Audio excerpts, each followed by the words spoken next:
Hello, everybody, and welcome to this episode of the Closers Podcast. I'm your host, not as always. I can't say that anymore because I wasn't the host last time. My co-host took over the reins for an episode, did a remarkable job.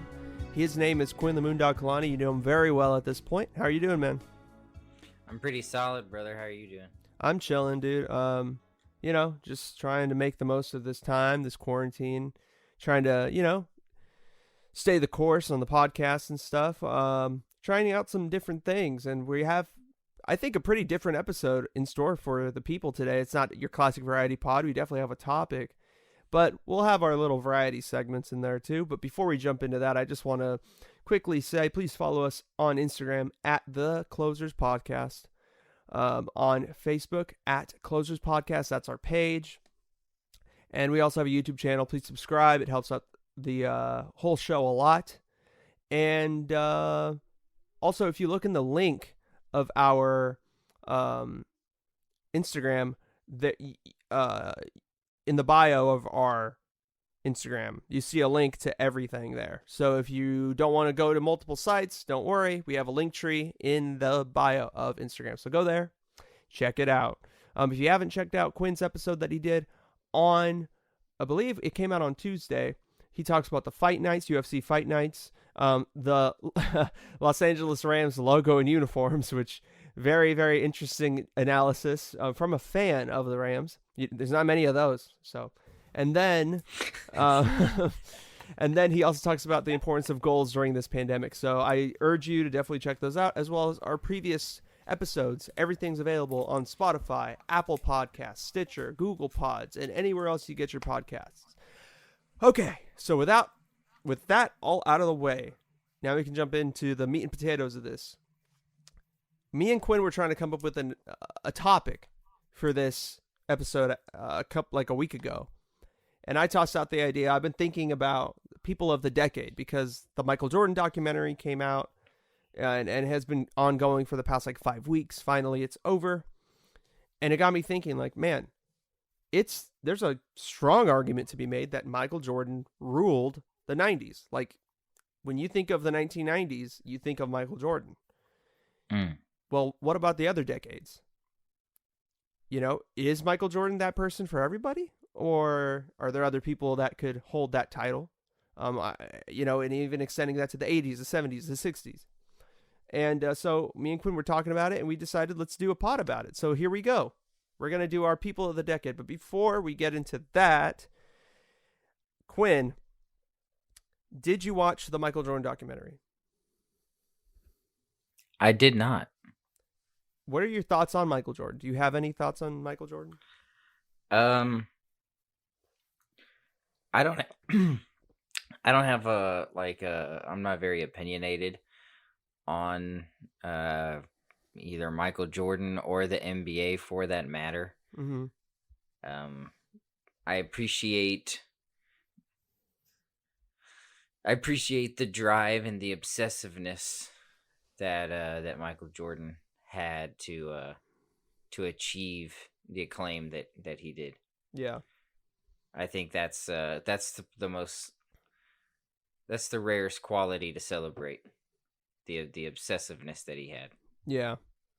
And it's also interesting to think that without Michael Jordan, would there be a Kobe Bryant? I mean, would there be a Kobe Bryant? Yes. I mean, would he have been the same Kobe? Yeah. Would he have gone to Philadelphia, the Sixers in the late 2000s when that rumor was floating around? Yeah, he wanted to get traded there, yeah. Yeah, we don't know. So, yeah. It's difficult to say, but interesting.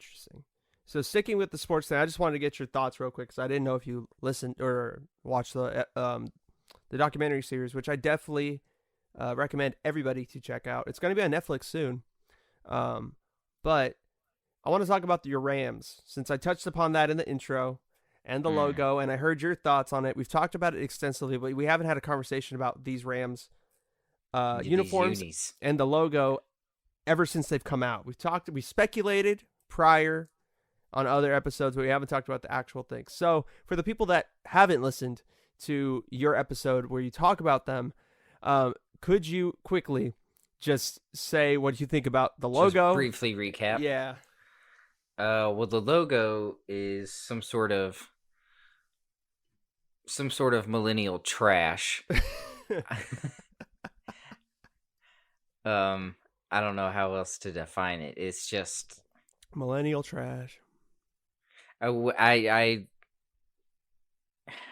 It's like it's a logo designed by the worst graphic designer at the worst UPS store. I loved that. When you said that, that killed me, bro. Because you worked at the world's worst UPS store, right? Yeah. It's bad. It's bad. It's just, it's not football. It doesn't look like a football logo. No. It looks like either a soccer or an NBA logo. And even for an NBA logo, it would look kind of out of place. It's still a little soft. Yeah. Yeah. So, I don't know. As far as the uniforms go, they're just, I mean, it's just hard to say. The blue uniforms look like a Blu-ray DVD. The yellow uniforms, I mean, they're the yellow uniforms. Why yellow? That's my question. It's like, I have no idea. I don't understand the concept. I think there's some sort of relation to sunshine. I think that's kind of the idea they were going for. Ocean and sunshine. LA, the beach. I think that's kind of the idea what they were going for. But man, it's just terrible. The bone jerseys, quote unquote, the bone jerseys were growing on me a little bit just because they are at least somewhat unique. They are off-white. They're one of the first. I think they may be the first team to have a off-white. Are they? Uni like that. I thought I saw somewhere they had to get permission from the NFL to actually use those jerseys. I thought the Jets had an off-white, like it was a tint. I don't know. I don't know if the Jets have been off-white, but they've been off-winning for. True. I'm not gonna. Yeah, forever. They need another. Huh? Yeah, I was gonna say. I thought calling them bone jerseys themselves is just stupid. Yeah. If they're going to be bone jerseys, then it should have a Day of the Dead element to it. They should call them smog jerseys because they're the same color as smog, and there's nothing more LA than smog. Dude, that's true. I would love that. That actually would be kind of clown. I would love that if they just were like, okay, we're just going super SoCal with these jerseys. Like the good, the bad, the ugly, I don't care. We're just gonna rep. Yeah. That's respect. I would get them respect, but bone jerseys, because they're like, we want it to reflect the Rams' horns. So it's like, why not you call them like the horn jerseys? But I guess that does sound kind of weird. The horn jerseys. Well, I was actually thinking, one of the older Rams jerseys where it was actually like almost like the Texans, like it was a deep, deep red and a real dark. Like midnight blue. Really? And I was thinking, like, man, they could have brought that red back for these bone jerseys if they would have took the time to celebrate the actual culture of Southern California, of Los Angeles, the Chicano culture, the Los Angelian Mexican culture. Mm-hmm. But no. No, instead they decided to look to the Golden State Warriors jerseys, and they're like, well, they're a good team. Let's just literally just make those football uniforms. And it's just like, they're the most bland pastel white bread jerseys of all time. They're in no way reflective of California. What's great about the Raiders, the Raiders colors, the silver and black, is that they're so, identifiable with California. Yeah. Honestly, if for silver or black, my second thought beyond a Raiders jersey is a freaking flannel. Oh yeah, is a Northern California flannel, man, silver and black, buttoned up. The San Joaquin flannel, the 209 tux, the 209 tux, the 209 tux, the silver and black flannel buttoned up. with the sunglasses, the Oakleys, bro. The Oakleys and the fitted cap. Yep. The fitted cap and the FUBU fucking No, it'd be a pair of black Dickies. Would they be black Dickies or jeans? Because I've seen a lot of Raiders fans wear the jeans. It could be jeans, but the jean lieutenants, the higher up officials. Yeah. You gotta have the Dickies. Or they have the Pendletons, bro. That's a NorCal staple, yeah. No, that's just California. You see those in SoCal too. Or I mean, even with the Niners, the red and the gold is identifiable, Yeah. With the 49ers. The blue and the yellow is identifiable with the Rams if it follows the same Ram pattern. Mm-hmm. Yeah. Because our colors are so interchangeable with the Chargers, man, and it's so depressing to be, the ugly big brother to the the Los Angeles Chargers. I know, you guys are the Fredo to the Michael. You guys are the Fredo, bro. I'm smart too. I make good decisions. You guys are, dude. And we're the Sunny. We are the Sunny. Yeah, maybe. Yeah, we're the Sunny, and the Raiders are the Tom Egan.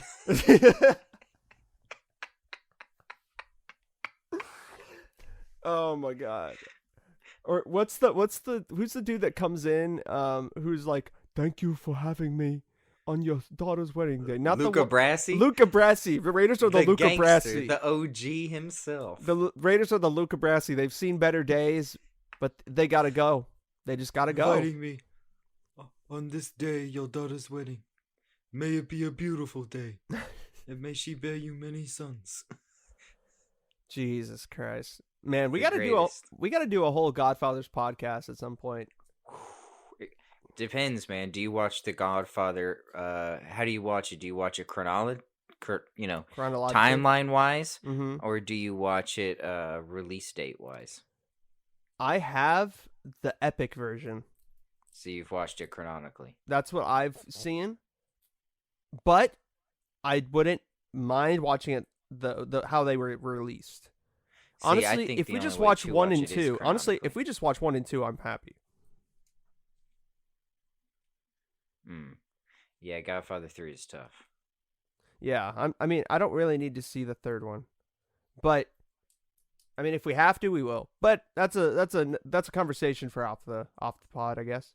But that would be fun because you and I have Godfather references for days. So, but yeah, Rams uniforms could have been better. But if we know anything about NFL uniforms, it seems like they're changing every fucking year now. Like, it seems like just like 3 years ago, the Tampa Bay Buccaneers brought out those Jameis Winston jerseys, which that's what I call him because he's the only quarterback that they had while they had him. And then now they're back to their like championship jerseys. So for all we know, in 3 years, the Rams will go back to their old school jerseys. I think the Jets will too. If there's anything that the NFL should adopt it from other sports, it is the jersey variation of the NBA. Yeah. They should have jerseys unique to either occasions or cities. You know how like Golden State had the city jersey and it had like the Chinese lion on the front, kind of, shouted out Chinatown. That was so gangster. That was sick. That was really cool. And then the Kings had like jerseys with like Hindu like symbols on it and stuff because Vivek Ranadive is the owner, so he had like that done. I think there's a pretty big like Indian shout out population. to the Hindu Sikh population. Yep, they're Sacramento. I believe that. I believe that. There's a pretty big population of them too, so it's like it's cool to shout them out. Like, why not? But I guess not everybody agrees. No, I think it was cool. I was actually thinking the other day the Kings also could have done like a Chinese sort of a New Year's lion sort of thing to shout out the Hmong population. Yeah, because there's a lot of giant Hmong population in Sacramento. Huge. It's huge. I like it a lot. Yeah, whatever. I've been trying to work on my Donald Trump impression. It's not that great, but we'll see. It might get better. Who knows? All right. So now that we've responded to the analysis of Quinn Kalani on the logos, we know his thought process, we know mine. We're going to see what happens with the NFL season. Hopefully it happens. Hopefully they allow fans in. Hopefully things go well. We will talk about sports more in future episodes. But now it is the moment we've all been waiting for. It's time to reveal our lists of people of each decade. So I think we're starting with the 60s, right? And then we'll move up. Is that how you want to do it? Or do you want to just... Sure. Okay. Sure, yeah. Ascending order. So I will... So how we'll do it is we'll say who it is, and then we'll argue. We'll give our statement as to why, and then we'll give the other person a chance to respond, see if they get it or if they want to argue, and then we'll see what happens. Perfect. Okay, so Quinn, I will let you do the honors. Who is your entity? So I will be going first. Entity of the 60s, because it doesn't have to be like a person necessarily. Well, I did people. Okay. For each one. And it's really difficult to think about. I kept everyone on my list is an American. I thought about this through an American lens. Okay. That's fine. With whatever, reservoirs of American history I could pull out of. In the 1960s, this is a time of disobedience. It's counterculture, Vietnam, civil rights movements, women's rights movements, Native American rights movements. Everything is just blowing up.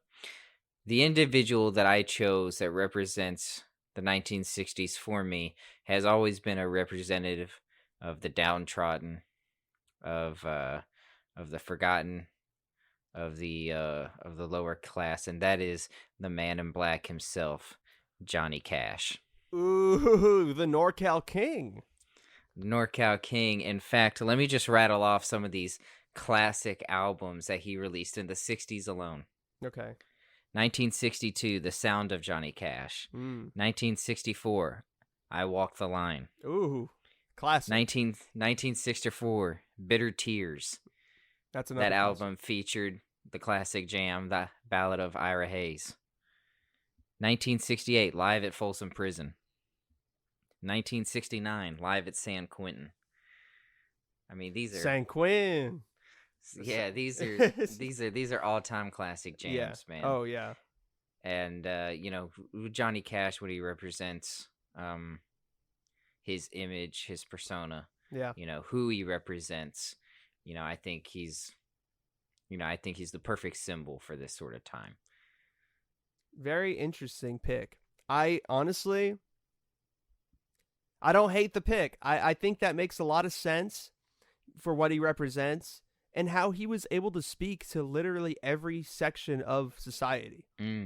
And I think he understood that so well, and he was just able to get points across to other sides.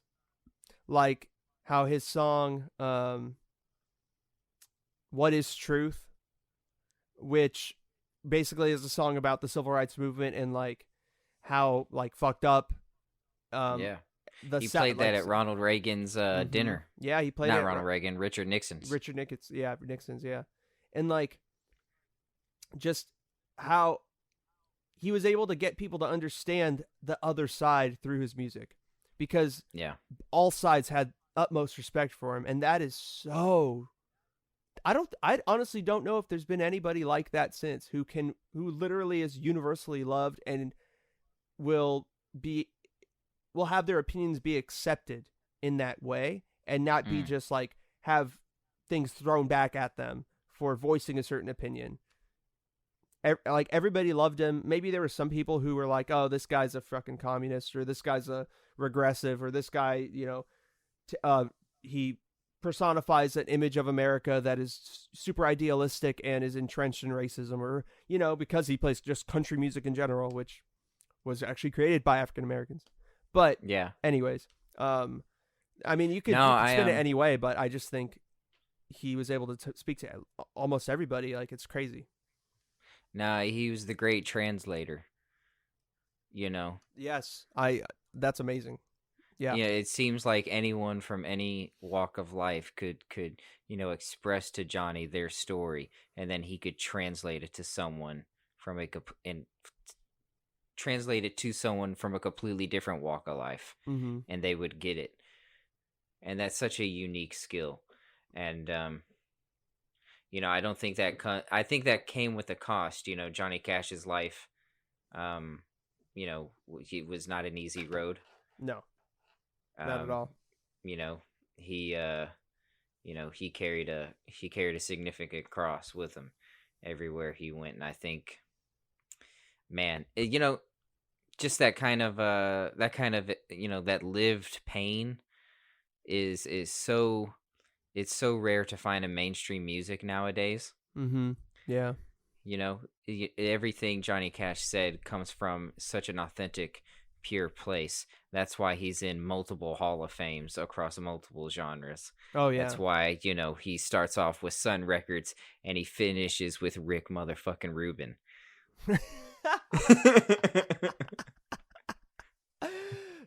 The man Rick Rubin, Jesus Christ. Like everyone from, all walks of life, played tribute to the altar that is the Man in Black. So, and the fact that he covered 9 Inch Nails.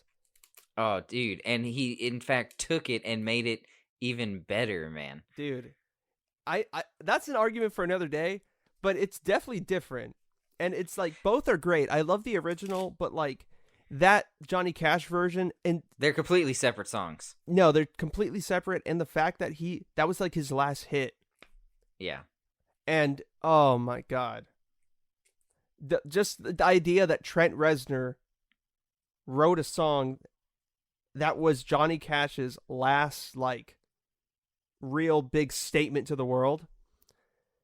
It's fucking legendary. Amazing. But anyway. Legendary, man. Johnny Cash is much like Tupac, Compilation albums are still coming out to this day. Oh, yeah.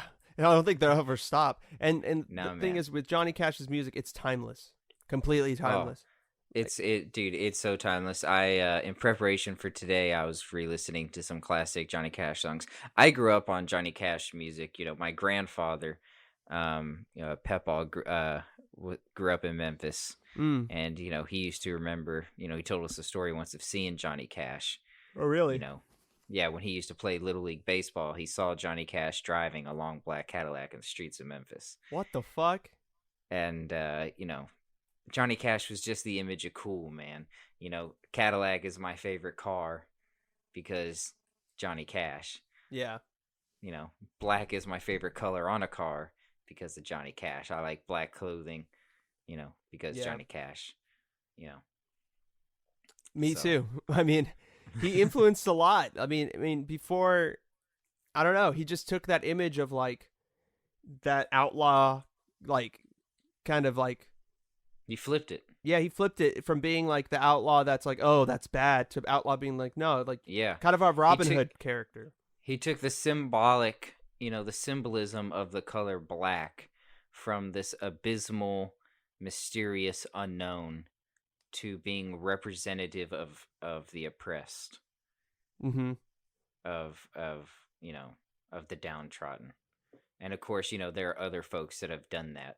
But I'm just simply saying that Johnny Cash, in his own way, created a wider perspective for that. I agree. So that was my pick for the 60s.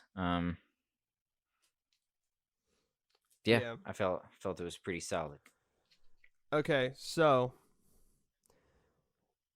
I had a list that I sent you the other night. Did you call an audible? Look, I know we'll do honorable mentions later, but this guy, yeah. There's an argument to be made, okay? There's an argument to be made that the person from the 1970s, who I'm going to say, could have been the person of the 60s. There is an argument to be made, but I'm sticking with the list that I gave you, okay? And I will listen to arguments. That's fine. I understand. However, I got to give it up to, we're sticking with the music, and we're going international. We're going British Invasion. It's obvious who this is going to be. The Beatles are my entity of the 1960s. They along with Johnny Cash, I feel like hand in hand they flipped the music industry on its head. Maybe the Beatles more so than Johnny Cash, because Johnny Cash had a lot to do with like Americana, and the Beatles just overall, like their sounds and the amount of music they put out in a matter of like 6 years.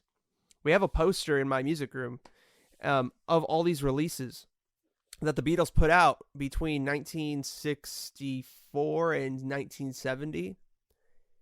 Dude, they put out over like fucking 15 albums of worth of music. And of course, you only know of the number one hits. Like, that's mainly what people listen to. But if you listen to the deep cuts, there's some really experimental shit going on that, I mean, artists for decades afterwards have taken influence from and are still are today.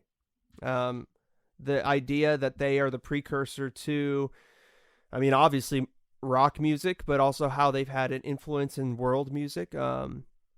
They were influenced by a lot of Indian music, a lot of very psychedelic music. They were like the precursor to a lot of genres we know today. And there's an argument to be had that R&B wouldn't be the same without them. There's an argument to be had, and then obviously without R&B, you don't have rap and hip hop, and then boom, So it really feels, and there's a lot of things to be said about the Beatles. A lot of good, bad, ugly things that could be said about the Beatles, but they had a gigantic influence about the 1960s. And just like Johnny Cash, I feel like their music will live on forever. And the fact that Paul McCartney and Ringo Starr are still around to this day, honestly, I feel like doesn't get talked about enough.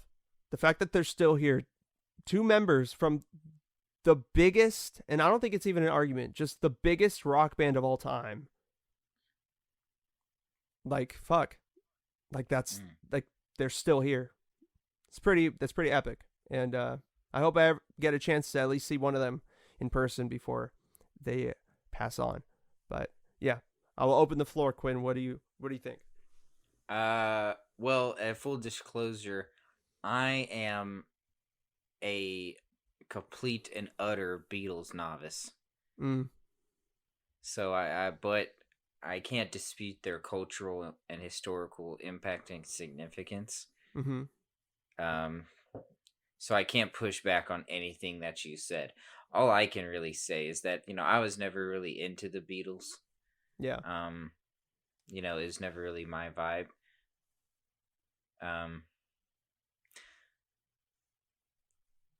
It is interesting though, because I was really into acid rock. Yeah. And there is a path, there is a a breadcrumb trail, from bands like Donovan and the Grateful Dead. Season of the Witch, Year of the Cat, all these great jams that you can trace all the way back to the Beatles. So, I mean, you can't praise a house without observing its foundation, and the Beatles are the foundation for so many houses of music. Oh yeah. I mean, even how the industry works is so different. I mean, you look at just during that time, how many bands were trying to copy the Beatles. Like, they straight up dressed like them. They grew out their hair just like them. The Monkees were literally a corporate version of the Beatles that were created for TV because the Beatles didn't want to do a TV show anymore. They had a TV show for like a year and they were like, I don't want to do it anymore. It's pretty boring. So then talking about the Monkees, old boy standing there in front of the piano. There is a house. That's not the Monkees. What the fuck? That's not the Monkees. That's not the Monkees. The Monkees. That's not the Monkees. Hey, it's the Monkees. Da da da da da da da. Who sings House of Rising Sun? Davy Jones was in the Monkees, bro. No, House of the Rising Sun is the fucking. Is it the Animals? Yes, the Animals. Yeah. Fair play. Yeah. No, the Animals were, dude. Oh my god. They were fucking great. Without the animals, you wouldn't have had Jimi Hendrix, but that's a story for another time. But yeah, I love the Beatles. They've influenced my songwriting. That's a music I grew up on. My parents are huge Beatles fans. My dad is hugely influenced by the Beatles, and my mom is too. And so I have to tip my hat to those four guys. They paved the way for a lot of music, and you could even argue that they really pushed, like they were like the precursor to heavy metal too. Like their song, Helter Skelter. You listen to it and you just listen. You show that song to somebody who's never listened to a Beatles song. You play that for them, and then you ask them, okay, who was that? Like what band? They would never guess the Beatles, and you tell them, it just blows their mind because they're like, what? No way. All right, so, I got a question for you. Mm-hmm. Which British band creates a more visceral world simply through their music? I'm gonna give you three options: the Beatles, Led Zeppelin, or Pink Floyd. That's an impossible question to answer. Like they all paint different pictures, and it's hard to really pick one that paints a better picture because they're just so different. That's like arguing like. Well, you have to answer the question, Marco. You can't have your pudding if you don't have your meat. Well, okay. The thing is, those are and you can't eat your meat if you don't have your pudding. Shut up. Obviously, I know which one you're leaning towards, but okay, they're all from 3 different decades. I mean, Led Zeppelin did start in the 60s, but generally they're known as a 70s staple. Pink Floyd started in the 70s, I believe, but they're known as more of an 80s staple too, and late 70s, early 80s.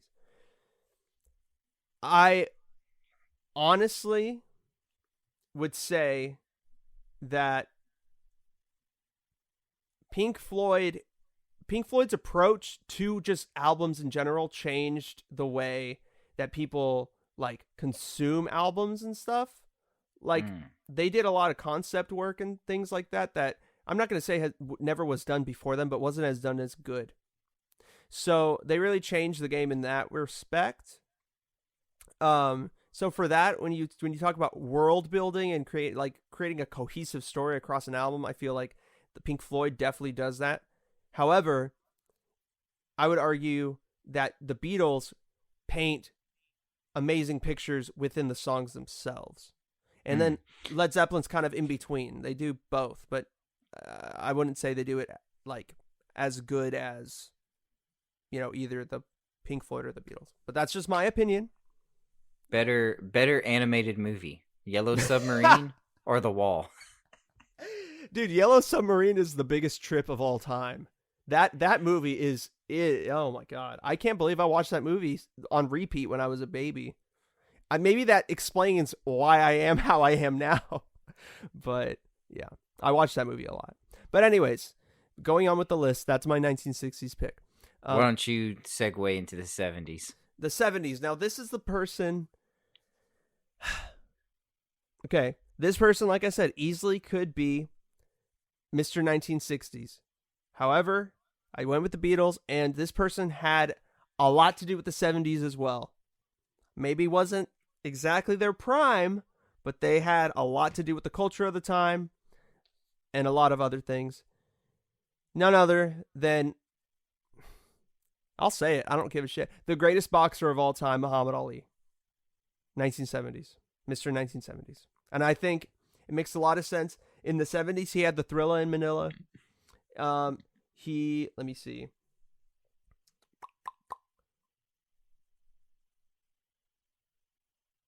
Yeah. Go ahead. No, what were you going to say? I was going to ask you, I can't remember my timeline, but was he stripped and forced into a 3-year exile from boxing in the 70s or the late 60s? It looks like it was the late 60s when that happened. And then he came back in the 70s. Yes. The second half of his career. Mm-hmm. Which is probably the most culturally significant part. Got you. Yes. And he fought, let's see. Does it kind of start with Ken Norton? Ken Norton. Yeah, it does. Damn, Quinn. Yep, and he let's see, The Fraser trilogy. Yep, the Fraser trilogy, which honestly was like the storyline of the 70s. I mean, what else did they have to talk about? Okay, there was really great like Motown, and like that was kind of the start, like late 70s was kind of the start of disco. And then they had a giant recession where like nobody could get gas for like a year. Mm. And then you have Muhammad Ali. Like, I don't know. I don't know much about him as much as I do the Beatles, or any of the other people that I'm going to be talking about. However, I think he deserves to be on the list at some point. And you could say he was in the 60s, but his career bled into the 70s, and I couldn't think of anybody who's like single-handedly had a footprint just as a person, just being alive. Because even if Muhammad Ali would have stopped boxing in the 60s and just would have lived in the 70s, just his cultural impact, like civil rights wise, and his impact, how he influenced the perception of Islam in America, had such big and profound impacts too. So, that's my argument for Muhammad Ali in the 70s. Yeah, I'd say Muhammad Ali is the perfect example of how someone can use their platform to either emphasize or illuminate a grave injustice within society. Shout out, of course, Muhammad Ali, born Cassius Clay, Louisville, Kentucky. So shout out to Kentucky always. Yeah, Muhammad Ali, I think there's a strong argument to make that he's not only the greatest boxer of all time. I wouldn't, I don't think I'd say that, technically speaking, but as far as cultural significance, impact, societal influence, skill inside the ring, Muhammad Ali is probably, undisputably the greatest boxer of all time. But I think, in a Downtown Abbey sort of sense, you could also say that he's also the greatest sportsman of all time. And what a quote unquote sportsman represents, what a sportsman should represent. I remember, in the 90s, I can't remember if it was 96 or 92 or whenever, when he hoisted the Olympic flame. Yeah. And he lit the torch. No, was that in the 90s? Yeah, I think it was in the 90s. I think it was in the early 90s. I thought it was, Atlanta, the Atlanta Olympics, right? Yeah, I'm pretty sure. That was 90. I'm pretty sure. That was 96. 96? Yeah. 92 or 96? 92 was the Dream Team, and that was out in Europe, I believe. So, yeah, it was 96, I think. Yeah, and who better to to hold the flame of Prometheus himself than the great one, Muhammad Ali. And just his influence on also like just boxing and other forms of combat sports. Like, oh yeah, I mean, he laid the blueprint for how combat athletes should promote themselves. Yes. I mean, without Muhammad Ali, and his promotional capabilities, do you have a Floyd Mayweather? Do you have a Conor McGregor? A Chael P. Sonnen? The American gangster from Chucky Westland, Liddell, Oregon? a Tito Ortiz. Yeah, I mean, I think every combat sport athlete owes a great debt to Muhammad Ali. I agree. All right. I think it's a very, very fine choice. So what is your 70s pick? I'm very curious because I don't know your list. Choice. My 70s choice jives with yours a little bit, man. Though to be honest, his time in the 70s was very short spent. His impact afterwards, has been felt nonetheless. My choice for the decade-defining face of the 1970s, I choose one of NorCal's very own, San Francisco's very own, Bruce Lee. Ooh. The dragon himself, man. Yeah, that does correlate with Muhammad Ali a lot, actually. Yeah, they had a couple run-ins too. Yeah, much how Muhammad Ali, did such great and fantastic work in changing the perception of Islam and Islamic Americans. It wasn't cool to be Chinese. Yeah. Before Bruce Lee, Chinese folk were often ostracized and disparaged within American society, kept at arm's length. Bruce Lee changed all of this. There's the reason why there's a karate school in your your shitfuck town is because of Bruce Lee. In Dubuque, Iowa, as you love to say. The reason why there's a karate gym in Dubuque, Iowa is because someone watched The Way of the Dragon there. That's true. I can't dispute that. I don't really have anything else to say other than Bruce Lee is a legend. And without him and Muhammad Ali, combat sports or just sports in general, like, I mean, think about like Odell Beckham Jr. and a lot of, like Patrick Beverly and guys in the NBA who are pretty flamboyant and really show off the personality and kind of play it up for the cameras sometimes, and they make it fun. Or even WWE or pro wrestling promotions. Like, without those two guys, you don't have anything we have today.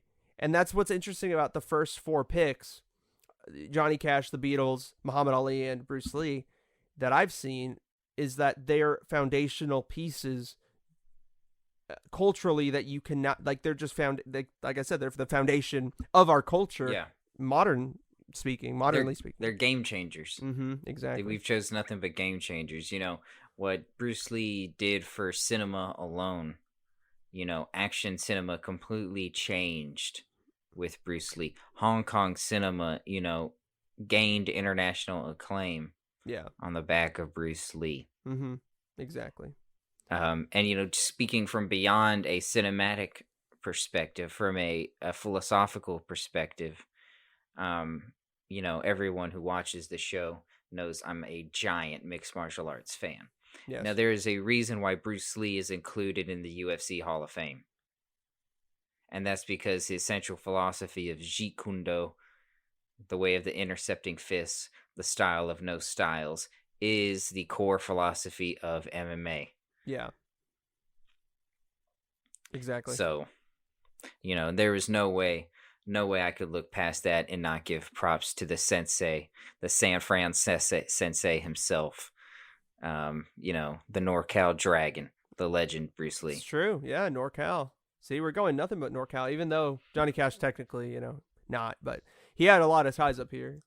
And so since you let me go first on the 70s, I'll let you go first on the 80s. Going into the 1980s, I'm taking a bit of a different approach here.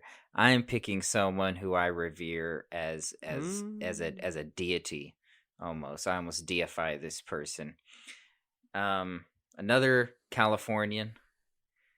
I'm not sure if he would consider himself a Central Californian or if he would join us in the Nick Diaz Army as a Northern Californian.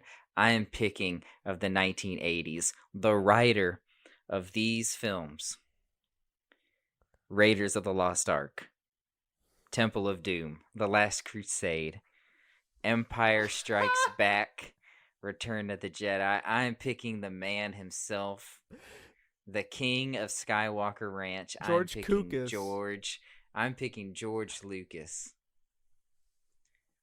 as the decade-defining person of the 80s.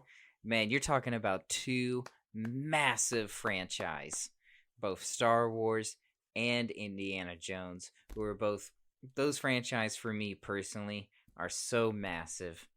I grew up watching Indiana Jones. More specifically, I grew up watching Star Wars, man. Star Wars, the Bushido Code, the Jedi Code. Man, that is gospel for me. And, I have to give props, man. I have to genuflect myself at the altar of George Lucas. I have such a great appreciation for anyone who is a universe builder, who is a creator. And this man solely created an entire universe that the rest of us are here to enjoy. And if I could also just give a tip of the hat to his business acumen for securing the toy rights. Yeah, dude. Wars. Yeah. when all the studios thought this movie isn't gonna do shit, this Star Wars, this space opera flick. Yeah. And George sitting there just twirling his goatee was like, "Oh yeah, I'll take the toy rights." Skywalker Ranch later. Thank you very much. And then just for 40 years later or 30 years later, he just sells it to fucking Disney. But anyways, we don't have to get into that. Yeah, we don't have to get into that, but know this, Star Wars fans, Star Wars hopefuls, loyal members of the Jedi Council. Dave Filoni is the heir apparent, the apprentice, and in Dave Filoni we place our faith. So my pick for the 1980s was George Lucas. There's so much great cinema in the 1980s. There were some other directors that I really, really thought about. But for me, these two massive franchises, this is the start of franchise cinema that we know today. Blockbuster cinema, yeah. Yeah, blockbuster cinema. The blockbuster itself started by Steven Spielberg with Jaws in the 70s, but franchise cinema, episodic silver screen, viewing. Yeah.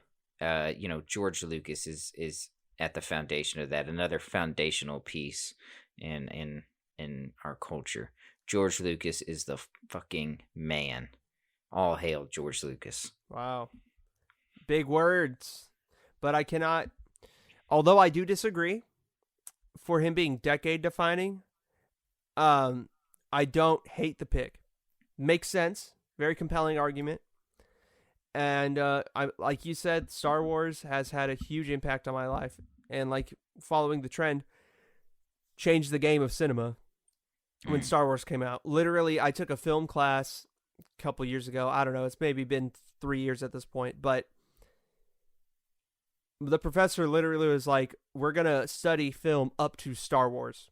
Because once that happens, I mean, we know, like, I don't have to teach you anything. Like, you see the outcome of Star Wars every day when you're watching TV, in the trailers, in the promotion, in the licensing, and like everything Quinn said. So quite literally, there's cinema before Star Wars and there's cinema after Star Wars. Yes.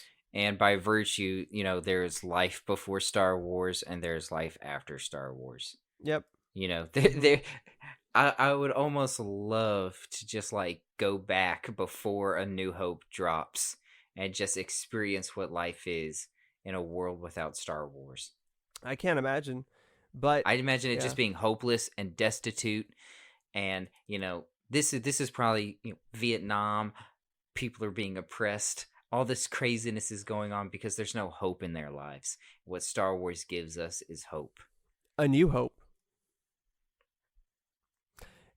And sticking with the game changer vibe, or not even vibe, just the theme, I should say, of this episode and of these picks. My man literally is Mr. 80s. Now, there's a couple guys that I could have gone with. I'm sorry. Also a lady that you could have gone with. There's a lot of people who could have defined the 80s, who you could have technically say, you can make an argument for. George Lucas being one.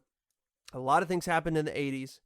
And I will give honorable mentions at the very end of who was really close to making the cut. But you just cannot, and I know that this person's been in hot water, although this person is now passed on, deceased. I know this person's been in hot water because of a documentary that came out, and that's neither here nor there when it comes to their cultural impact. Michael Jackson. You cannot deny that this guy changed so much for when it came to just like solo artists and dance music and just like every R&B and everything. He was the face of the 80s from a marketing standpoint, from a music standpoint, from a heartthrob standpoint, even though he was more of a teenage heartthrob in like the fucking 70s. But he really, he defined the 80s. Thriller is still, I believe it was charting a couple of years ago. Like that album just like randomly like just comes back on the charts, and like every year around October there's a spike mm-hmm. in Thriller. And Thriller, that album, of course, that's the album everybody knows for the song Thriller. It's a Halloween anthem. It's a spooky anthem. But you listen to the whole album, that's a fucking awesome album. Great. Produced amazingly. The man Quincy Jones outdid himself. And, he's also another questionable character. But the influence that Michael Jackson has had on fashion, on music, cinema, television, just how you carry yourself as a celebrity, he was the man. He was the man, and nobody really could dispute that except for maybe Prince. But that's another argument for another time. Yeah, I'm more of a Prince guy myself, but speaking from a cinematic perspective, there is music videos before Michael Jackson and there's music videos after Michael Jackson. Not only, if we weren't even not to talk about Thriller, we were to talk about Smooth Criminal or Billie Jean or, Man in the Mirror, Michael Jackson videos are so cinematic. There's a narrative, there's a point A to a point B, there's a clear arc. Yep. And yeah, man, great appreciation for the King of Pop. I don't think personally he diddled those kids. I don't mind saying it. Wow, really? Well, at least in that documentary. Oh. The Leaving Netherland documentary, that was a sus documentary, man. But Interesting statement. I don't know. What'd you think about that documentary? I think bro, how could you say he didn't fucking do it, bro? I'm not saying he didn't diddle any kids. Uh-huh. I'm saying I'm not sure if he diddled those kids. Okay. I'm definitely 99.9% Michael Jackson at some point or another diddled a boy. Yeah. Or a kid. Yeah. I'm just not sure if it was those kids. You think that they were kind of just out to try to get some cash? No, I mean I don't want to make presumptions. I'll just say that I didn't walk away from the documentary with a clear You weren't judgment. convinced. Okay. I see. I get it. Not on, not on the person, but on this specific case. I understand. I definitely think Michael Jackson diddled kids. You don't have a fucking ranch and roller coasters in your backyard if you're not meaning to diddle kids. Yeah. I mean, that's like your ice cream truck driver, Super Saiyan times 4. That's pretty sus, dude. It's super sus. And quite honestly, I think too much of the shame goes, well, no, the appropriate amount of shame goes to Michael Jackson.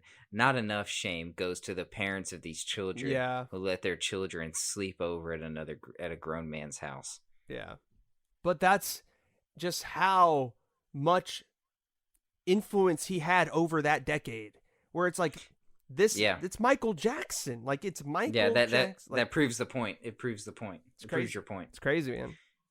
And yeah, Michael Jackson, Sith Lord. Think about that. Dude, Michael Jackson's that fucking Emperor Palpatine, dude. He is the Sith Lord Jar Jar Binks theory. True. Okay, so since you went ahead and did the beginning of the 80s, I'll do the beginning of the 90s. We're going from Michael to Michael. I already talked about this person. He owned the 1990s. He just had a documentary, The Last Dance, detail his last season playing for the Chicago Bulls in 97 and 98, where they beat the Utah Jazz, as they should have, in the finals to get their 6th championship. I'm talking about none other than Michael B. Jordan. I'm just kidding. Michael Jordan. He man, after watching that documentary, dude, it's insane just how many moments, signature moments, Michael Jordan had across his career where people can literally just be like, hey, do you remember when Michael Jordan like had the fucking flu, which we find out actually was a spoiled pizza. Dude, this guy had food poisoning from a pizza the night before. Yo, how old was that pizza? I don't want to know. That pizza was spoiled, man. Dude, I've eaten pizza 2 weeks after I've ordered it, bro, and it has been mwah. Well, what's the theory is that whoever made the pizza put like rotten meat on it, and Michael Jordan, being super fucking hungry the night before a game, just was like, fuck it, I'm eating this damn pizza, and he didn't know it was spoiled, and that the rest is history. And those people in Utah fucked him over, but he came back, and in that game he lit him up. So it's like you know where you were at when Michael Jordan like had a certain moment when like he hit the pass to John Paxson and they won that game, or like or where they beat Charles Barkley's Suns with the former mayor of Sacramento, Kevin Johnson, on the squad, or where you were when you found out Michael Jordan was leaving basketball to play baseball, or if you watch Space Jam. The moment, how you felt when Bill Murray came in to save the game. Dude. And you realize that there is a better basketball player out there besides Michael Jordan, and it's Bill Murray. In 10 seconds had an assist and a rebound. The assist and the rebound of the game. To save the world from the Monstars. Yeah, craziness. But also, Lola Bunny, very underrated player. Very underrated member of that squad. A straight baller. She was the Pippin to Michael Jordan's LeBron. Oh boy, Michael Jordan's Jordan. So she was something, all right. Yeah, she was. So Michael Jordan. She was the first in a foray down a dark road. A foray. A furry. Yeah. So she. Unintentional pun. Yeah, very, very, very punny. Michael Jordan, the man of the 90s. I mean, without him, like, I don't know. You just can't think of the 90s without him. The commercials, the endorsements, Jordan brand, the movies. I mean, the only controversy he really had was his father passing away tragically, and the gambling, which is questionable even in itself. So at that point, and the bullying, which, I mean, at this point, it seems like everyone's kind of accepted. Okay, he was an asshole. Yeah, it seems like the greatest tend to be. Yeah, so Michael Jordan's my man of the 90s. What do you think? Can I ask you, Horace Grant recently came out and said 90% of everything in The Last Dance was horse shit, and cited that, people should look to the fact that Michael Jordan was a producer on The Last Dance. Now, I can't confirm any of this because I haven't watched any of it, but from the article that I read, Horace Grant is citing, a bias, a production bias. Do you have any opinion on that? Yeah, I have a huge opinion. I think Horace Grant is a fucking idiot because look, you are Michael Jordan. Of course, you're going to have influence over a documentary, but is it worth it? Is it work? If, as a fan, going into it knowing that there is bias, you can still take away some truth from that. Like, okay, if Scottie Pippen wasn't able to say his truth, Phil Jackson wasn't able to say his truth, I don't think they would have wanted to be in this documentary at all, speaking within it. If they had to lie and totally just like bullshit everything to save Michael Jordan's ass, come on. They wouldn't have done it. They wouldn't. And the thing is, Michael Jordan says some things in the documentary, admits to some things that aren't the best, that don't put him in the best light. I mean, he knows he was a fucking dick to his teammates for the most part, but he even talks about it saying, like, I just really wanted to win, and I'm addicted to competition, and it's not, sometimes it's not the best thing, but, like, hey, like, here I am talking about it. And if my question to Horace Grant would be, okay, you can think it's bullshit, but you were there, and you're in this documentary. You're in it! So why would, if it's bullshit, why were you part of this? Why were you feeding into that? Did you just want the paycheck? At that point, then you're no better than Michael Jordan, Horace Grant. You're not. So yeah, it's I don't know. I would question, what does Michael Jordan care what people think about him at this stage? I don't think Michael Jordan has ever cared about public perception, to be 100% honest with you. At least that's the vibe I get. Yeah, I agree. I'm sure to a degree there's a bit of production bias, when you are the executive producer of your own documentary. I'm sure to a degree, whether it be a large or a small degree, there was some sort of yeah, some sort of favor lent towards Michael Jordan. Oh, of course. That's to be expected. I mean, for Christ's sakes, he funded it. So I mean, he had to. That's the thing. It's like ESPN has been wanting to make this documentary for like fucking 10 years. And he said no in every time they've come to him with an idea to do this. They said no. He said no, I'm not interested. Finally, he did. Finally, he was interested because they threw enough money at him. Because they're like, hey, we have Netflix backing this too. We have all of these other. We have this really great director. We have Scotty on board. We have Phil Jackson on board. We have fucking B.J. Anderson on board. We have Horace Grant on board. The guy Tony Kukoc on board. Yeah, Tony Kukoc, who famously got like blitzed in the '92 Olympics, which they talk about in this documentary, and like became Jordan's teammate. And they have all these people on board.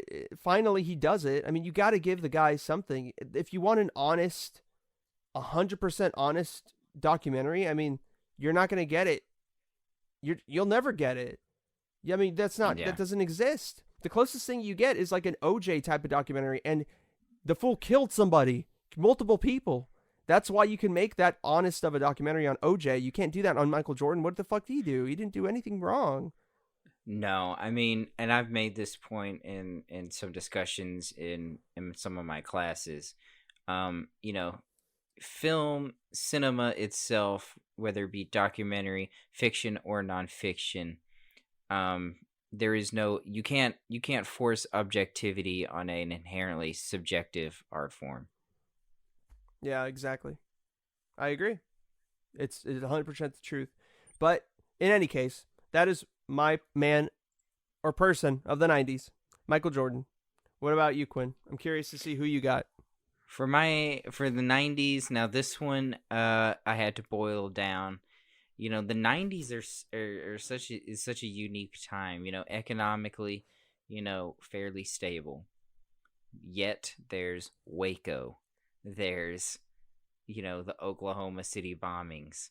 There's the Unabomber has reemerged. All this craziness is going on. Bill Clinton, Monica Lewinsky. All this craziness is going on. There's a attitude about the 1990s that I know exactly who this is. That is. Can I tell you my pick? That is apparent. I'm sure you know what it is. No, but I'm gonna go. Anthony go ahead and Anthony guess. Kiedis. You fell flat. I know who it is. I actually cheated on this one, and I have a duo that I'm putting out there for the 1990s. It's fine. The duo, it can't be anyone other than the Texas Rattlesnake, Stone Cold Steve Austin, and the most electrifying man in sports entertainment, The Rock. Dwayne The Rock Johnson, yeah. And I chose these two guys as symbols for the 1990s as a whole. My other choices have either been foundational, cultural, aspects, cultural builders. These guys are really simply just symbolic representations from 1990 to 1999.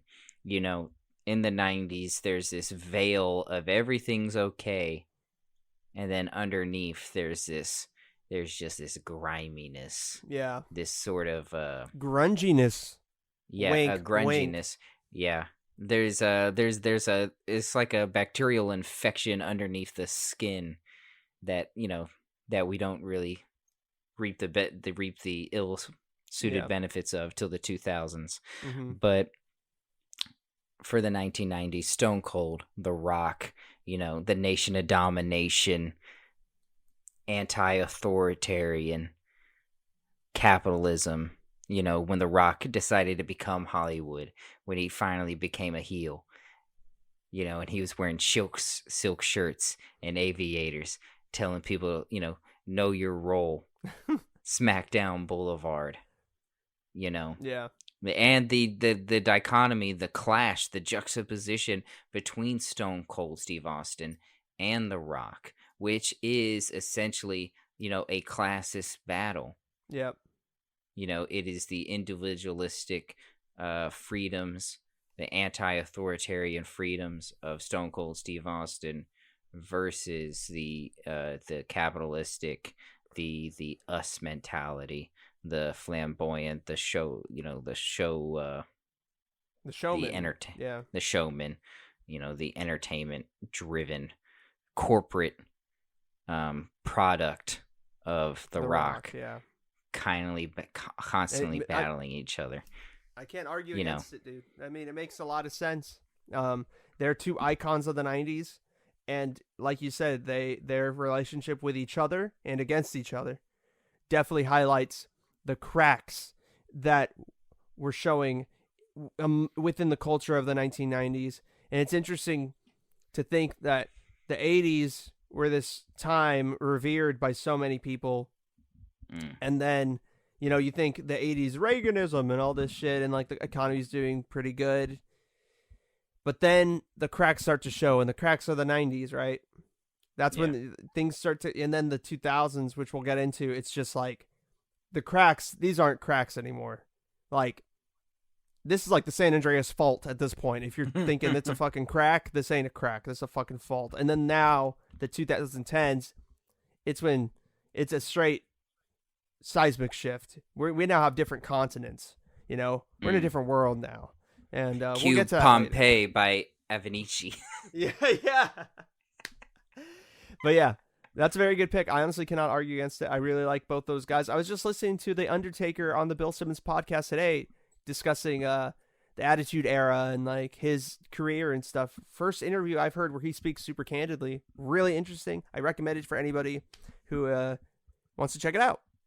For sure. I mean, you know, much like you were saying, I honestly can't remember when, you know, the flu game for Michael Jordan, but I remember when Stone Cold Steve Austin drove a beer truck down the ramp and sprayed The Rock and Vince McMahon down. I remember when Steve Austin got thrown off an overpass, you know. I remember the rivalry, you know, this craziness. That rivalry was insane. It saved the WWE or WWF. Oh yeah, man. Yeah, it was everything for the WWF. I mean, you think about WCW versus WWF, and without and you know, there's a sort of racial element too. You know, in a lot of ways, Stone Cold was the great white hope of wrestling. You know, The Rock came in there and he was literally dominating everybody. Yeah. You know, if wrestling, you know, was a legit sport, The Rock is Tom Brady. You know, but Stone Cold is there as like, you know, the last guardian there. Yeah. And you know, wrestling often plays up stereotypes and stuff like that. That leads to the sort of you know, the examples that I stated earlier of classism, divisiveness, you know, corporatism, individualism. So, yeah, what about yourself for the 1990s? Well, I said Michael Jordan, but I do agree. Oh yeah. I do agree with you. I mean, I can see your argument. It makes a lot of sense. But since I went ahead and I opened up the 90s, I will let you open up to 2000s. Now we're in uncharted territory because you don't know who I picked for the 2000s, 2010s. So this will be a surprise for you. So I don't know who you picked. I'll let you go. For the 2010s, I really thought about. This is like the only decade where I thought I was going to choose someone negative that reflected, that reflected poorly upon America, like whether it was Bernie Madoff or somebody. But ultimately, I decided to go with my Michael Jordan, and for the 2000s, I picked Kobe Bryant as the decade-defining individual. And if anything, then this is my ode to the Mamba, the final farewell of my fandom for not only Los Angeles Laker basketball, but pretty much Kobe Bryant in the 2000s. Man, Michael Jordan has left basically, and there is a giant hole in this sport. And arguably its most popular time ever. And no one knows who's going to fill in that gap. At this time in the early 2000s, the talent pool in the NBA is spread out greatly. You got Vince Carter in Toronto. The Orlando Magic is popping. T-Mac. Gary Payton, Ray Allen, Paul Pierce. This is when Ray Allen was still with the Supersonics.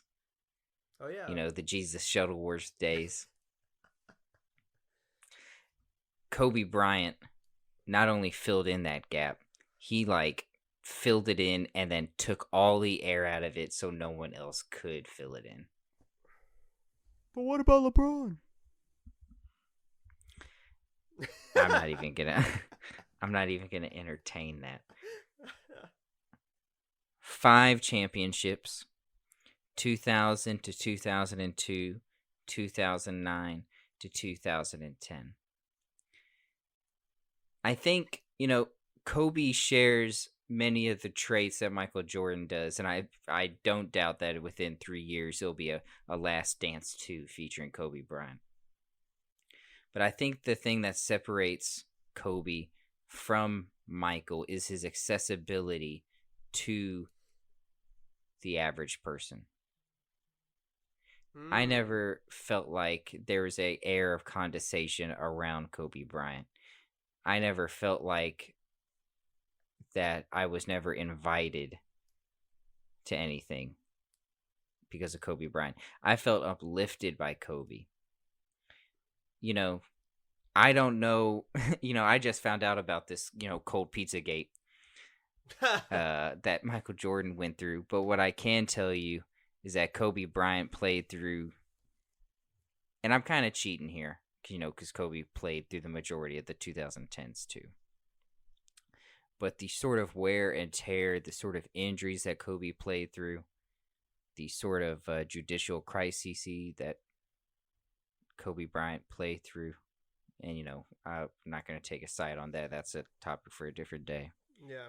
But dropping the 81-point game in a response to it, 63-point game.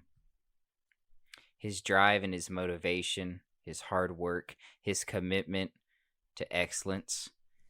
Great Raiders slogan, by the way. Thank you. No worries. The Mamba mentality. I think that's ultimately his greatest gift. Was not his basketball acumen or the entertainment he provided us with basketball. I honestly haven't watched a complete basketball game from first quarter to fourth quarter since Kobe Bryant retired. Wow. It's just been ridiculous. I can't. No, you went to that Kings Wizards game. Yeah, I went to the bathroom a couple. It's just difficult. It's not the same. Yeah. Much like how Stone Cold was, a representation of individualism in the 1990s. Kobe Bryant was a representation of individualism in the 2000s. And what I mean by that is, if you look at what other players are starting to do, the trend of free agency, the trend of trades in the 2000s is changing drastically than how it's always been done in professional basketball. Kobe Bryant doesn't follow this trend.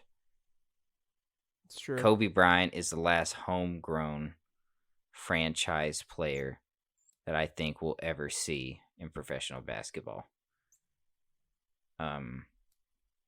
He was a personal hero of mine.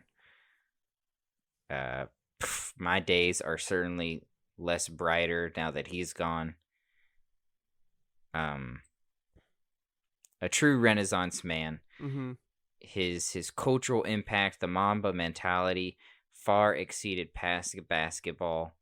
Who can forget Lil Wayne's tribute to Kobe Bryant with the Kobe Bryant Jam? Oh yeah.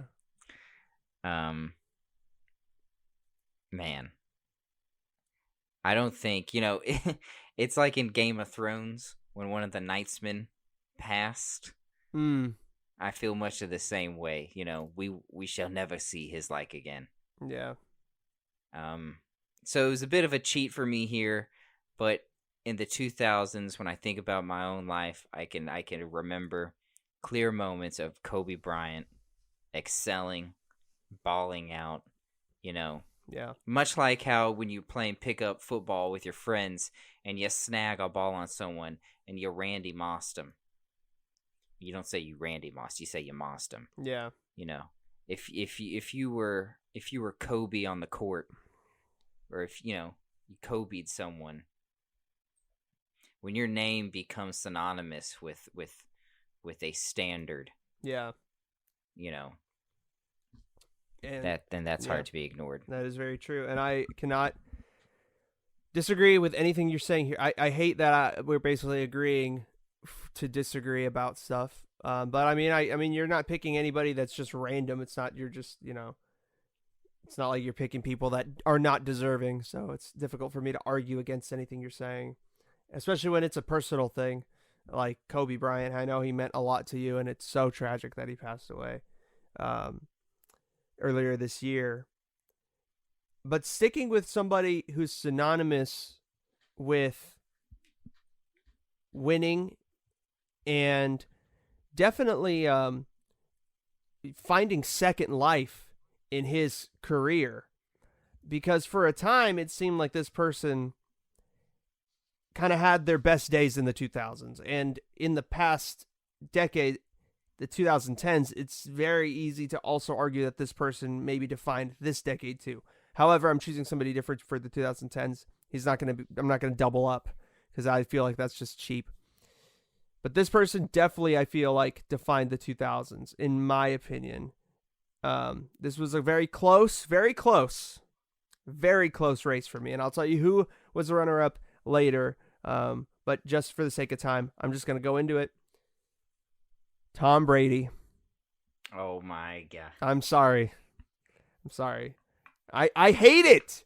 I hate that I had to do it.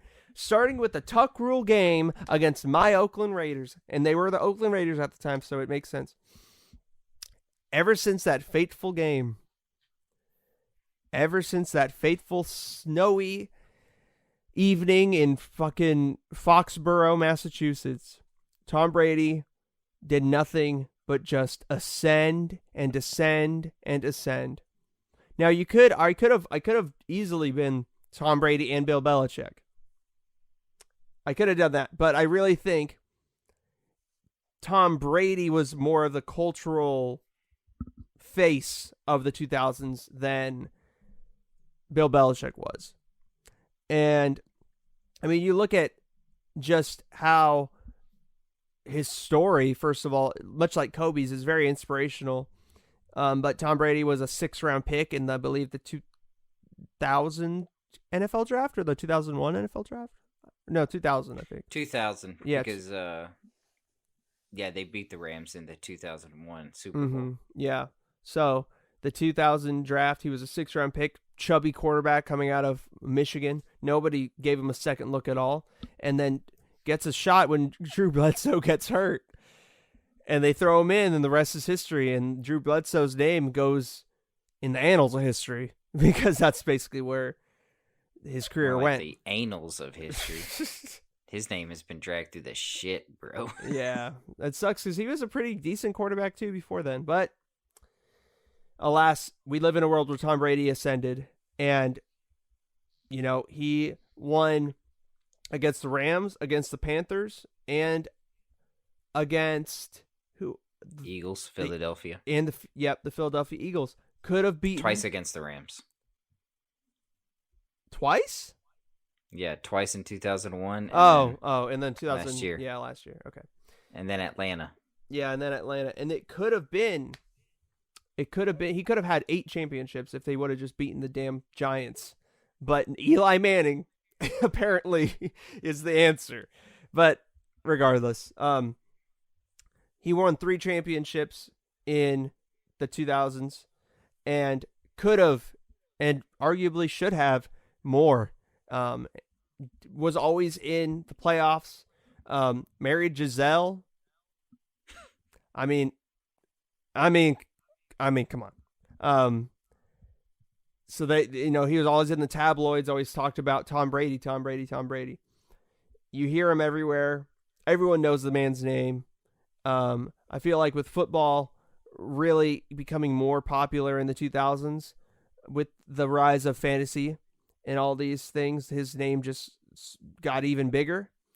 And I think there's really no argument. I mean, I was very close. I'll just say right now, I was very close to saying Peyton Manning. Very close to saying Peyton Manning, but I did Tom Brady instead because I feel like he just is more of a recognizable name, even though Peyton Manning with his fucking State Farm commercials everywhere. Oh, wow. Yeah. But yeah, that's my 2000s pick. Wow, I did not see that coming, to be 100% honest with you. That is a left field choice. Really? Yeah, I did not see that coming. Wow. Is there anything about Tom Brady in the 2000s that is representative of America or American society to you? Yes. Like, is there any metaphors or strings that you could attach for us? Yeah. To give greater depth. Yeah. So basically, I would just say, during the 2000s, obviously 9/11 and the Iraq War were the biggest American events, at least. I would say global events too, and the recession and everything too. It was a very active year, but Tom Brady, especially being on the Patriots and being the quarterback of the Patriots, having them turning their franchise around from literally like what the Cleveland Browns are looked at today, from that to the pinnacle of NFL greatness within the decade, because he just added on to his legacy in the 2010s. But he really cemented his place in NFL history in the 2000s with winning those 3 championships with Bill Belichick. So I feel like he was a symbol of hope for the American consciousness during that time, especially being on the Patriots. Especially in 2001 when they went to the Super Bowl. Exactly. I mean, he's just an average schlubby looking Joe. Yeah. And then he goes to play for the Patriots, and they go to the Super Bowl to play the most, flamboyant showboating offense in the history of the league, the greatest show on turf. Yep. Exactly. And then they win. So yeah, it's and all those guys on the team, Bill Belichick's seen as a blue collar coach with a blue collar, mentality to how he runs an organization. All those guys on the defense at the time, Teddy Bruschi and all those guys, were blue collar to the T. None of them were amazing stars. They didn't have a whole lot of star-studded talent at the time, and Tom Brady really was the figurehead of that team and really gave some people some grief, but also gave a lot of people somebody to root for just in general. Everyone wanted to see Tom Brady win because of his story. Now, there's a lot of people don't want to see him winning because he does it all the fucking time. But you have to admit the guy's a great player, and he definitely, in my opinion, defined the 2000s, at least in my eyes. So another NorCal kid, man. Yeah, he's a NorCal from the Bay. Yeah, there's a bunch of NorCal kids on our list. It's true. We're a different breed out here, man. Respect. Now, Well, let me ask you this before we go on about Tom Brady, because I think it's an important discussion. Do you think the upcoming season will validate his importance and his significance over Bill Belichick? So what I'm saying is, if the Tampa Bay Buccaneers represent the NFC in the Super Bowl, regardless if they win, if they just simply go, is that enough for us to say that Tom Brady was the significant percentage of the equation of the equation when it came to the Patriots winning? If they win a Super Bowl? If they just go. If they just go to the Super Bowl? If they just go. I'm not going to say whether they win or whether they lose, but if they just go. How important is this season to Tom Brady to validate himself separately from Bill Belichick? I think it's very important, and I think he has to. I honestly would say, personally, he just has to get to the playoffs. Tampa Bay has been back page news for the past decade, ever since they've won the Super Bowl with Gruden in 2003. They've been the bottom of that division for a long time now. Yeah, and everyone thought Jameis Winston would turn around. He's done nothing. He did nothing. So, other than throw 30 picks and 30 touchdowns, which is impressive in its own way last season. I don't want to get too off on topic of football, but yes, if he goes to the Super Bowl, just goes with Tampa Bay, that means you have to beat the Niners, the Saints, you have to beat the Rams, which, may or may not be okay. Seahawks. The Seahawks. Yeah, you have to go through Russell Wilson. Even the Eagles, which I know you're not a big believer in them, but they do have a lot of talent on paper. The Vikings. I mean, there's a lot of good teams and the Cowboys aren't, you can't sleep on them either. They're very unpredictable. They have talent, and they have a great offensive line. So there's a lot of good teams in the NFC they'd have to go through in order to get to that Super Bowl. And if they do that, dude, there's no question. If there was a question that he's the greatest quarterback of all time, there's no question.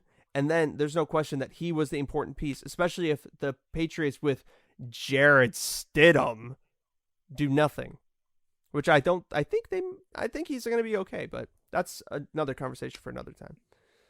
Yeah. So with the 2010s, now honestly, I don't know much about this person. I mean, I know things about them, but I don't know a whole lot. But I think he really did define the 2010s. And when I say the name, you're going to be like, yeah, that makes a lot of sense. Tommy Wiseau.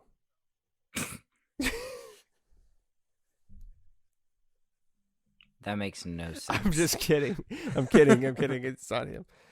Kanye West. Kanye West is my 2010s pick. Interesting. He was almost my pick for the 2000s. Because George Bush hates black people. I just think his star definitely ascended even higher once he got with Kim Kardashian, and just like he's revered in the names with among the greatest names of music, because when he puts out an album, it's a cultural event. You could argue Beyonce's there too. I was very much considering putting Beyonce, but I think Kanye just has a little bit more of that star, which I'm gonna get hate for that, but that twang. I think, yeah. That shimmer, that star shimmer. Yeah, I think so. So that's my pick. We're already running a little bit, so I'm not going to really defend that. Honestly, I could have gone a lot of ways in my 2010 person, but Kanye, I think, just his projects over the course of the 2010s very much is defining of that time. Interesting. What about you? Yeah, I'll speed along here. For my 2010s, I think it's interesting. You had 3 musicians on your list. Yeah. And, I'm going to follow suit with my passions. For my 2010, the decade-defining person I have... Jordan Peele. No. I think the greatest filmmaker of the last decade, and that's Kevin Feige. Ooh. Kevin Feige is, of course, the head of Marvel Studios. Marvel Studios, the MCU officially started in 2008 with Iron Man. But since 2010 with Iron Man 2, 21 films have come out, including Iron Man 2, and they have grossed a worldwide total of $22.55 billion. It is almost a tradition now to expect a Marvel movie quarterly. Yeah. 4 a year. Yeah. If not 3. Typically it's around that 3. Yeah. 3 Marvel films a year now. Yep. Much like how, and what I see Kevin Feige as a continuation from George Lucas. I just see Kevin Feige as like the next level, the next step. Yeah. Yeah. Technology has definitely aided Feige in his quest. Yeah. Much, universe building, much like George Lucas. I think these characters are a bit more significant in that they hold a place in the modern mythology of people, that these characters themselves are storied.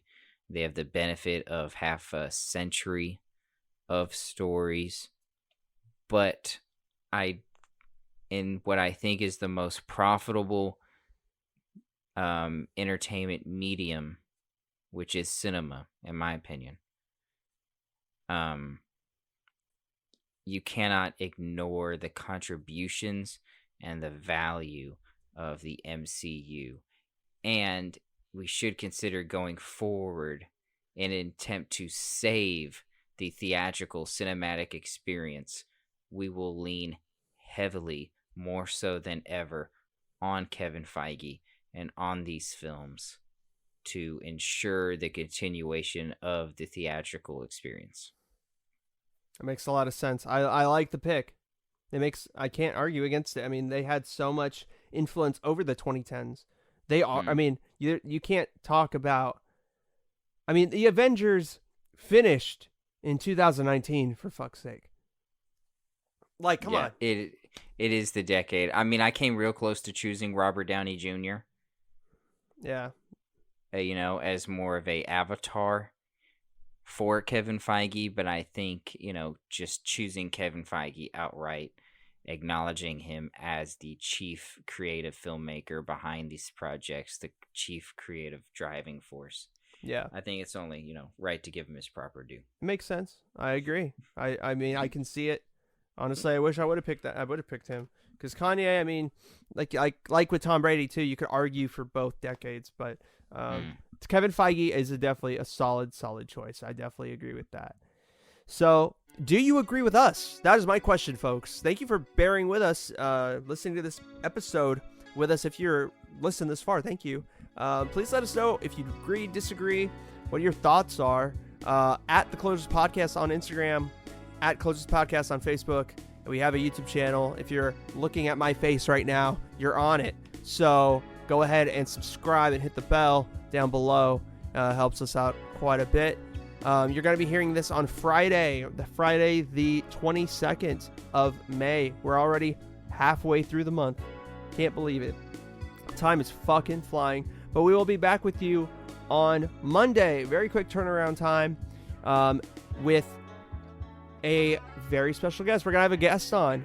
And who's it going to be? Stay tuned for that. On the Flippity Flip. Bye, guys. Thank you. Take care.